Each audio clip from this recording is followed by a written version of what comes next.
পবিত্র জুমার দিন শুক্রবার দিন অথবা রাতে যেই কোনো সময় একটি তাসবিহ পাঠ করলে আল্লাহ বলেন আমি তোমার হয়ে গেলাম, আজকে আমার কাছে তুমি যা চাইবা তাই পাইবা, যেই দোয়া করবা সেই দোয়া কবুল হবে, তোমার মনের আশা আমি আল্লাহ পূরণ করব। আল্লাহু আকবার। আল্লাহ বলেন যদি তুমি আমার কাছে আজকে শুক্রবার রাতে অথবা দিনে যখনই আমলটি করবেন, আল্লাহ বলেন আমার কাছে যদি তুমি রিজিক চাও এই আমলটি করে রিজিক পাইবা, মনের আশা পূরণের জন্য দোয়া করলে মনের আশা পূরণ করব, যা চাইবা তাই পাইবা। তাহলে প্রিয় দিনী ভাই এবং মহিলা মা ও বোনেরা, পবিত্র জুমার দিন শুক্রবার রাতে অথবা দিনে যে কোনো সময় এই আমলটি অবশ্যই করবেন, তাহলে কপাল খুলে যাবে, আপনার ভাগ্যকে আল্লাহ পরিবর্তন করবে, যা চাইবেন আল্লাহর কাছে তাই পেয়ে যাবেন। মনোযোগ সহকারে আপনারা ভিডিওটা দেখে শুনে বুঝে অবশ্যই একটিবার হলেও আপনি শুক্রবার রাতে না হয় দিনে আমলটি করুন। প্রিয় দিনী ভাই এবং মহিলা মা ও বোনেরা, নবী করিম সাল্লাল্লাহু আলাইহি ওয়াসাল্লাম বলেছেন শুক্রবার রাতে না হয় দিনে আপনি যখনই এই দোয়াগুলো পাঠ করবেন, নবীজি বলেছেন এই দোয়াগুলো পড়ে আল্লাহর কাছে চাও কি চাইবা, যা চাইবা তাই পাইবা, যে দোয়া করবা আল্লাহর কাছে সে দোয়া কবুল হবে, মনের আশাকে আল্লাহ রাব্বুল আলামিন পূরণ করে দিবে। শুক্রবার কিন্তু খুবই গুরুত্বপূর্ণ দিন, ফজিলতপূর্ণ দিন। শুক্রবার দিন যেমন দামি, শুক্রবার রাতও তেমন দামি, সপ্তাহের মধ্যে শ্রেষ্ঠ। শুক্রবার রাত এবং দিন কেমন দামি শুনুন। নবী করিম সাল্লাল্লাহু আলাইহি ওয়াসাল্লাম হাদিসের মধ্যে বলেছেন শুক্রবার রাতে না হয় দিনে যে কোনো সময় কোনো মুমিন মুসলমান যদি মৃত্যুবরণ করে, তাহলে আল্লাহ রাব্বুল আলামিন তার কবরের মধ্যে আযাব দেয় না, তার কবরের মধ্যে তাকে কষ্ট দেয় না। আল্লাহু আকবার। কবরের মধ্যে সে ভয় পাবে না, কবরের আযাব তাকে স্পর্শ করবে না, তাকে আল্লাহ জান্নাত দান করবে যদি শুক্রবার দিনে অথবা রাতে কেউ মারা যায়। আল্লাহু আকবার। এত ফজিলতপূর্ণ দিন এবং রাত শুক্রবার। এবং নবীজি বলেছেন সপ্তাহের মধ্যে শ্রেষ্ঠ দিন শুক্রবার দিন। শুধু তাই নয়, আল্লাহর নবীজি বলেছেন এই শুক্রবার এমন দামি, হযরত আদম আলাইহিস সালামকে আল্লাহ রাব্বুল আলামিন সৃষ্টি করেছেন, বানিয়েছেন শুক্রবার জুমার দিনে। আদম আলাইহিস সালামকে আল্লাহ রাব্বুল আলামিন জান্নাতে প্রবেশ করিয়েছেন শুক্রবার জুমার দিন। কেমন দামি, দোয়া কবুলের দিন। আদম আলাইহিস সালাম যখন গন্ধম ফল খেয়েছে শয়তানের ওয়াসওয়াসায় পড়ে, গন্ধম ফল খাওয়ার অপরাধে জান্নাতে যখন বের করে দিয়েছেন আল্লাহ রাব্বুল আলামিন, সেই দিনটাও ছিল জুমার দিন, শুক্রবার। আল্লাহু আকবার। জান্নাত থেকে বের হওয়ার পরে শত শত বৎসর পর্যন্ত কান্না করেছেন, তাওবা করেছেন, আল্লাহর কাছে ক্ষমা চেয়েছেন। 1 বৎসর নয়, 2 বৎসর নয়, 350 বৎসর পর্যন্ত কান্না করেছেন, তাওবা করেছেন। আল্লাহ রাব্বুল আলামিন যেদিন ক্ষমা করে দিয়েছিলেন সেই দিনটাও ছিল জুমার দিন, শুক্রবার। আল্লাহু আকবার। আদম আলাইহিস সালাম কোন দোয়াটি পড়ে ক্ষমা চেয়েছিলেন? একবার দোয়াটি পড়ুন, হতে পারে আপনার গুনাহগুলো আল্লাহ এক্ষুনি ক্ষমা করে দিবে। আমলটা শিখার আগে একবার দোয়াটি আমার সঙ্গে পড়ুন। এই দোয়াটি পড়ে আদম আলাইহিস সালাম আল্লাহর কাছে ক্ষমা চেয়েছিলেন। পড়ুন, রব্বানা যালামনা আনফুসানা ওয়া ইল্লাম তাগফির লানা ওয়া তারহামনা লানাকুনান্না মিনাল খাসিরিন। এভাবে আদম আলাইহিস সালাম আল্লাহর কাছে ক্ষমা চেয়েছিলেন নামাজের মধ্যে মুনাজাত পড়ে, এবং আল্লাহর কাছে কান্না করে করে দোয়া করেছিলেন। এই শুক্রবার জুমার দিনে আল্লাহ তিনাকে ক্ষমা করে দিয়েছিলেন, এবং এই পৃথিবীকে আল্লাহ যখন ধ্বংস করে দিবেন, কিয়ামত সংগঠিত করবেন, জুমার দিন শুক্রবার এই দুনিয়াকে ধ্বংস করে দিবেন, কিয়ামত সংগঠিত করবেন। আল্লাহু আকবার। এবং জুমার দিনকে আল্লাহ এত বেশি ভালোবাসেন, এত বেশি সম্মানিত করেছেন, পবিত্র কোরআনুল কারীমের মধ্যে সূরাতুল জুমআহ, জুমার দিনের নামকরণ করে একটি স্বতন্ত্র সূরাকে নাজিল করে দিয়েছেন আল্লাহ। সূরাতুল জুমআহ, জুমার দিন গুরুত্বপূর্ণ দিন, দোয়া কবুলের দিন। আপনি জুমার দিন শুক্রবারে রাতেও আমলটি করতে পারেন, দিনেও করতে পারেন, কোনো সমস্যা নেই। আপনার ভাগ্যকে আল্লাহ পরিবর্তন করে দিবে। নবীজি বলেছেন, এই আমল করে আল্লাহর কাছে দোয়া করলে আল্লাহ ভাগ্যকে পরিবর্তন করে দেয়। আমলটি আপনি কিভাবে করবেন মনোযোগ সহকারে শুনুন, আমি সহজ নিয়মটা বলে দিচ্ছি। আমার সঙ্গে সঙ্গে দোয়াগুলো সহিশুদ্ধভাবে পড়ুন। এভাবে আপনি আমলটা করবেন।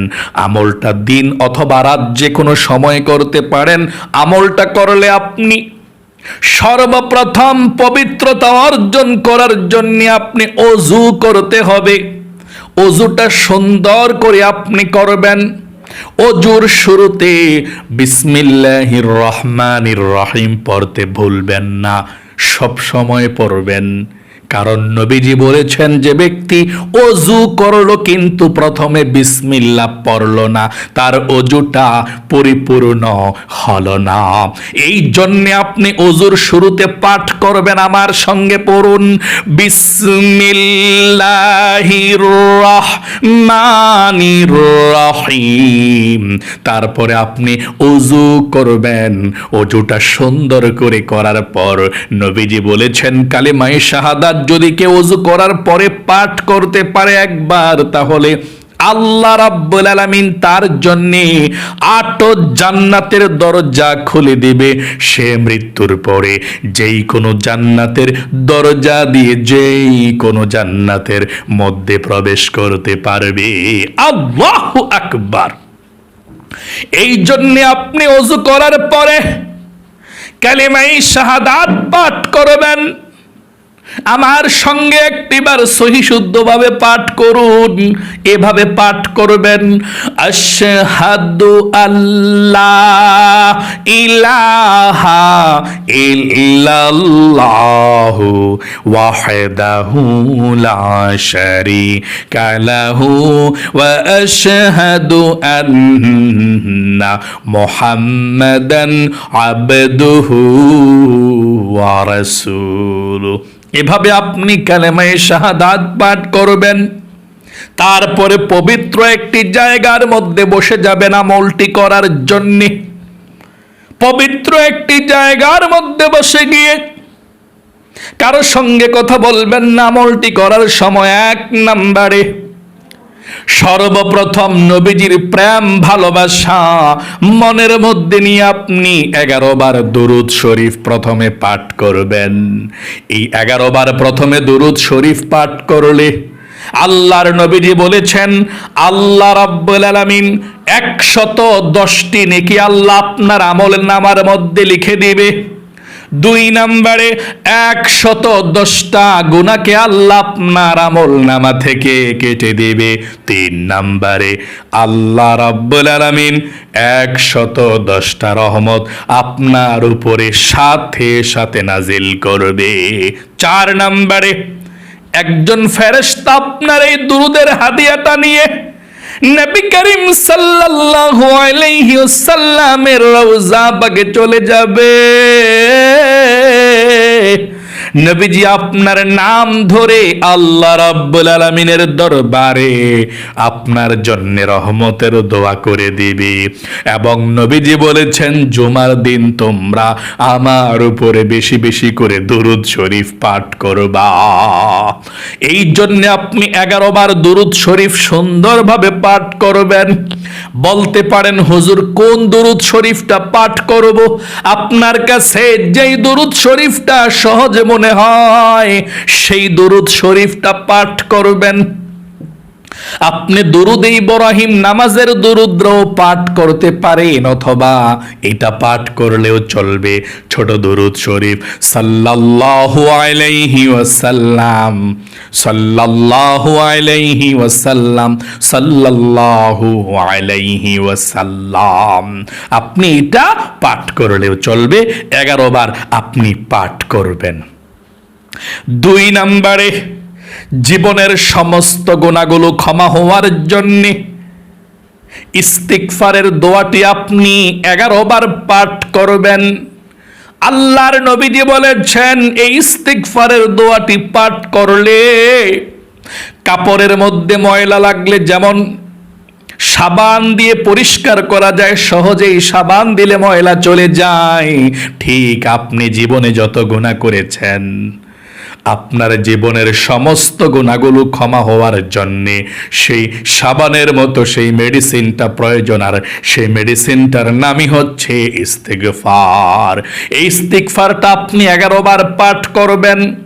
আল্লাহ আপনাকে 5টি পুরস্কার দান করবে। 1 নম্বরে, জীবনের সমস্ত গুনাহগুলো আল্লাহ ক্ষমা করে দিবে। 2 নম্বরে, আপনার অভাব অনটনগুলো আল্লাহ দূর করবে, রিজিকের ব্যবস্থা করে দিবে, চতুর্দিক থেকে টাকা পয়সা আসবে। 3 নম্বরে, আল্লাহ আপনাকে নেক সন্তান দান করবে। 4 নম্বরে, আল্লাহ আপনাকে জান্নাতে প্রবেশ করাবে। 5 নম্বরে, জান্নাতের নহর থেকে আপনাকে আল্লাহ শরবত পান করাবে। এই জন্য আপনি ইস্তিগফার পাঠ করবেন 2 নম্বরে 11 বার। আমার সঙ্গে সঙ্গে পড়ুন, এই ইস্তিগফারটা পাঠ করবেন 11 বার। আস্তাগফিরুল্লাহ ওয়া আতুবু ইলাইহি।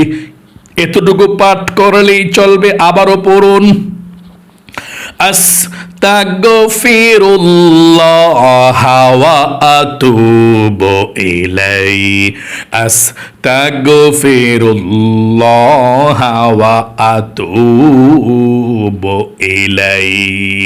এভাবে আপনি 11 বার পাঠ করবেন। 3 নম্বরে, ছোট এই কালেমাটা 100 বার পাঠ করবেন। আল্লাহ রাব্বুল আলামিনের আরশে আজিমের মধ্যে আপনার এই কালেমাটা চলে যাবে। আল্লাহর নূরের খুঁটিটা হেলতে থাকবে, দুলতে থাকবে। আল্লাহর নবীজি বলেছেন, এই কালেমা যদি কেউ 100 বার পাঠ করে, আল্লাহ রাব্বুল আলামিনের আরশে আজিমের একটি নূরের খুঁটি আছে, সেই খুঁটিটা হেলতে থাকে, দুলতে থাকে। আল্লাহ রাব্বুল আলামিন বলেন, রে নূরের খুঁটি কি হয়েছে? হেলতেছিস কেন, দুলতেছিস কেন, কি হয়েছে?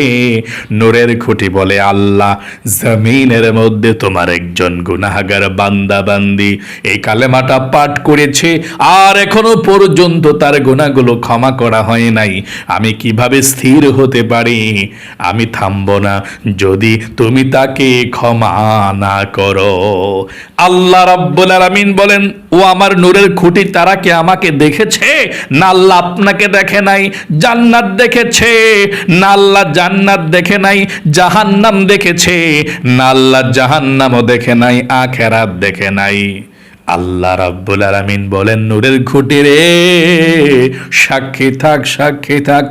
যেই গুনাহগার বান্দা বান্দিরা আমাকে না দেখে, জান্নাত জাহান্নাম না দেখে, কবর আযাব না দেখে বিশ্বাস করে আমাকে লা ইলাহা ইল্লাল্লাহ বলেছে, আমার কোনো শরীক নাই, আমি এক, আমাকে এক বলেছে, আমি আল্লাহ রাব্বুল আলামিন আমার গুনাহগার বান্দা বান্দির জীবনের যৌবনের গুনাহগুলো ক্ষমা করে দিলাম।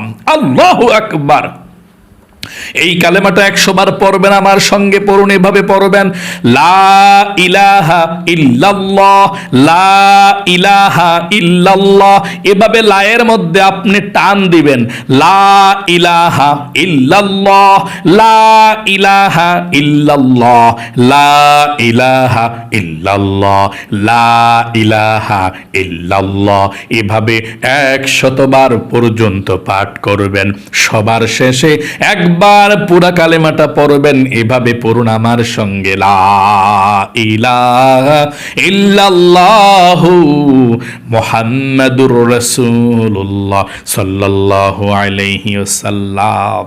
4 নম্বরে আপনি রিজিক পাওয়ার জন্য, ধন সম্পদ পাওয়ার জন্য এই দোয়াটা পাঠ করবেন 41 বার।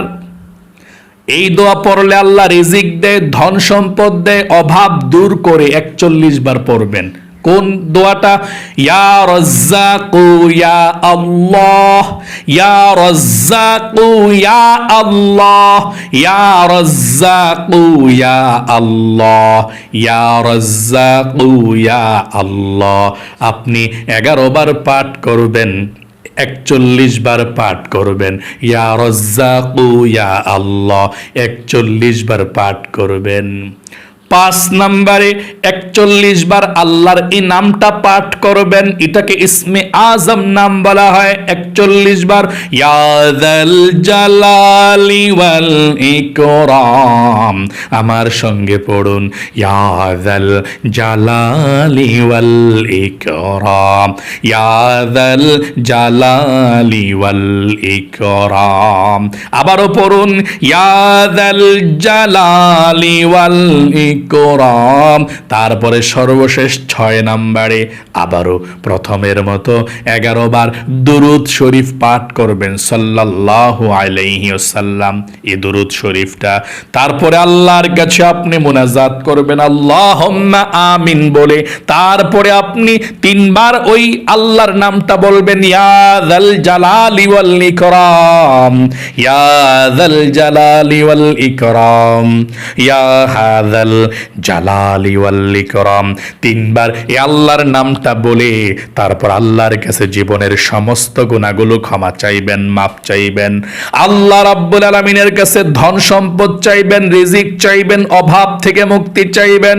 আল্লাহর কাছে বিপদ আপদ বালা মুসিবত থেকে বাঁচার জন্য দোয়া করবেন। পরিবার সংসারের সবার জন্য দোয়া করবেন। দুনিয়া থেকে যারা বিদায় নিয়ে চলে গিয়েছে সবার জন্য আপনি দোয়া করবেন আল্লাহর কাছে। যেই দোয়া করবেন সেই দোয়া কবুল হবে ইনশাআল্লাহ।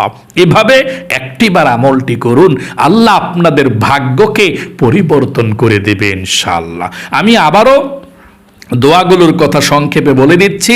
1 নম্বরে 11 বার আপনি দুরুদ শরীফ প্রথমে, যেমন সাল্লাল্লাহু আলাইহি ওয়াসাল্লাম। 2 নম্বরে 11 বার ইস্তিগফারের দোয়াটা, এটা আস্তাগফিরুল্লাহ ওয়া আতুবু ইলাইহি, এটা আপনি 11 বার পড়বেন। 3 নম্বরে 100 বার লা ইলাহা ইল্লাল্লাহ 100 বার। 4 নম্বরে রিজিক পাওয়ার জন্য 41 বার ইয়া রাজ্জাকু ইয়া আল্লাহ, ইয়া রাজ্জাকু ইয়া আল্লাহ 41 বার। 5 নম্বরে 41 বার আল্লাহর এই নামটা, ইয়া যাল জালালি ওয়াল ইকরাম, ইয়া যাল জালালি ওয়াল ইকরাম। 6 নম্বরে সর্বশেষ আবারও 11 বার প্রথমের মতো দুরুদ শরীফ পড়ে তারপরে আপনি আল্লাহুম্মা আমিন বলে মুনাজাতের মধ্যে 3 বার বলবেন, ইয়া যাল জালালি ওয়াল ইকরাম, ইয়া যাল জালালি ওয়াল ইকরাম, ইয়া যাল জালালি ওয়াল ইকরাম বলে আপনার মনের কথাগুলো আল্লাহর কাছে বলবেন। কি প্রয়োজন আল্লাহর কাছে বলবেন। পরিবার সবার জন্য দোয়া করবেন, মনের আশা পূরণের জন্য দোয়া করবেন। আল্লাহ আপনাদের সকলকে ভালো রাখুক, আপনাদের জীবনকে সুন্দর করুক, বিপদ আপদ দূর করুক, আপনাকে আল্লাহ লক্ষ লক্ষ টাকার মালিক বানাক, সবচেয়ে সুখে রাখুক। সকলে কমেন্ট বক্সের মধ্যে আমিন লিখে রেখে দোয়াতে অংশগ্রহণ করবেন এবং ভিডিওতে একটি লাইক দিবেন। যারা কমেন্ট বক্সের মধ্যে আমিন লিখে এবং ভিডিওতে একটি লাইক দিয়ে দোয়াতে অংশগ্রহণ করেছেন, ও আল্লাহ তাদেরকে তুমি কবুল করো, মঞ্জুর করো, জীবনে একবার হলেও মক্কা মদিনায় যাওয়ার সুযোগ করে দাও, আমিন। আজ এ পর্যন্তই, আবারও অন্য কোন ভিডিওতে দেখা হবে ইনশাআল্লাহ। সেই পর্যন্ত আপনাদের সকলের সুস্বাস্থ্য আল্লাহর কাছে কামনা করে আজ এখানে বিদায় নিচ্ছে। আসসালামু আলাইকুম ওয়া রাহমাতুল্লাহি ওয়া বারাকাতুহু।